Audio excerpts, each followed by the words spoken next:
جہاں ہم ساری زندگی نماز میں نیت کرتے ہیں کہ رخ میرا بیت اللہ کی طرف، تو کبھی اس بیت اللہ کو اپنی آنکھوں سے دیکھ بھی تو لیں کہ ساری زندگی جس کی طرف رخ ہوا کبھی وہ آنکھوں کے سامنے بھی ہو۔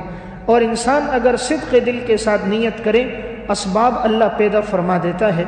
محاسن اسلام ایک رسالہ ہے، اس میں ایک واقعہ تھا کہ ملتان کی ایک عورت تھی، اس کے دل میں بڑی خواہش تھی کہ میں عمرہ کروں، حج کروں، تو وہ کپڑے سلائی کر کر کے پیسے جمع کرتی رہی 10 سال کا عرصہ لگا۔ اتنی رقم اس کے پاس جمع ہو گئی کہ اس نے اس رقم سے خود بھی عمرہ کیا، اس کے شوہر نے بھی عمرہ کیا۔ تو اگر نیت کے اندر صدق ہو، انسان جذبہ رکھے، اللہ اسباب پیدا فرما دیتا۔ ایک چونٹی کے دل میں یہ بات تھی کہ میں بیت اللہ پہنچوں اور اللہ کے گھر کا طواف کروں۔ وہ چونٹی زبان حال سے اللہ سے دعا کرتی رہی۔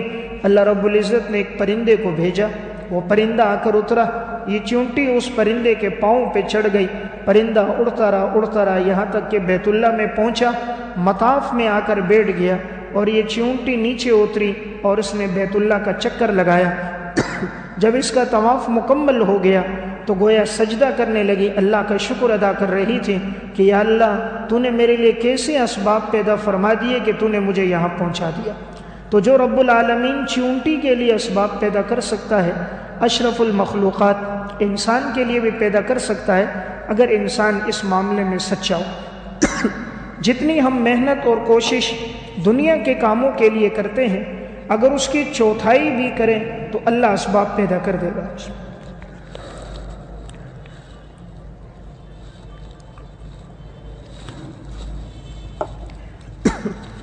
دنیا کے کام کاج کے لیے انسان بڑا اہتمام کرتا ہے، اگر وہ اس کے لیے بھی اہتمام رکھے تو اللہ توفیق دے دیتا ہے۔ ایک بات ہمیشہ یاد رہے کہ یہ کام اللہ کی توفیق کے ساتھ ہے۔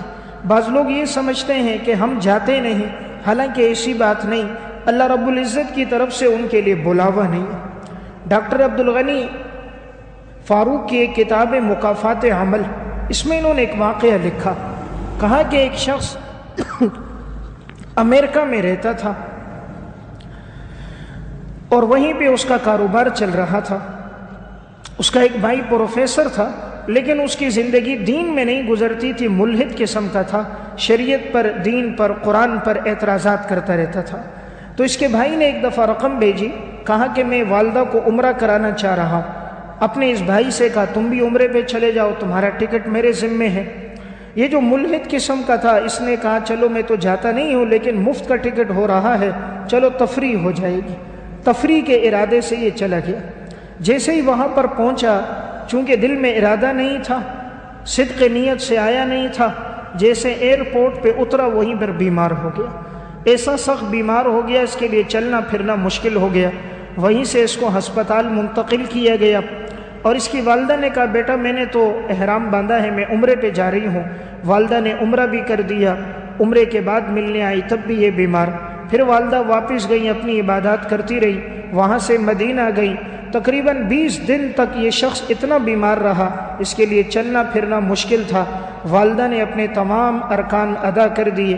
20 دن کے بعد اب اس کی واپسی تھی، تو وہیں سے واپسی ہوئی تو اللہ نے اپنے گھر کا دروازہ گویا اس کے لیے کھولا ہی نہیں، بیت اللہ تک جانے کی اسے توفیق ہی نہیں ملی، نہ عمرہ کرنے کی، نہ بیت اللہ پہ نگاہ ڈالنے کی۔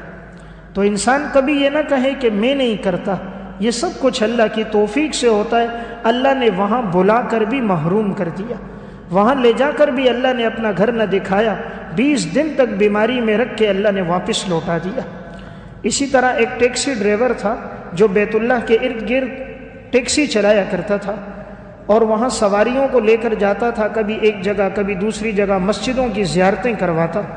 تو ایک شخص اس کے ساتھ بیٹھا اور اس نے کہا تو بڑا نیک بخت انسان ہے، تیری تو نمازیں مسجد حرام میں بیت اللہ میں ادا ہوتی ہیں، جہاں ایک ایک نماز کا 1,00,000 ثواب ہے، تو نے تو بڑا اجر و ثواب کما لیا ہوگا۔ اس شخص نے آگے سے کہا مجھے ٹائم نہیں ملتا بیت اللہ میں جانے کا، میری مصروفیت زیادہ ہے۔ کہا کتنا عرصہ ہو گیا؟ کہا 24 سال ہو گئے میں یہاں پہ ٹیکسی چلا رہا ہوں۔ کہا کتنے حج کیے؟ کہا کوئی حج نہیں کیا۔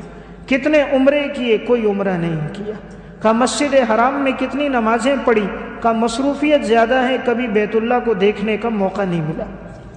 24 سال میں ارد گرد ٹیکسی چلاتا رہا، لیکن اللہ نے اپنے گھر کا دروازہ اس پہ بند رکھا۔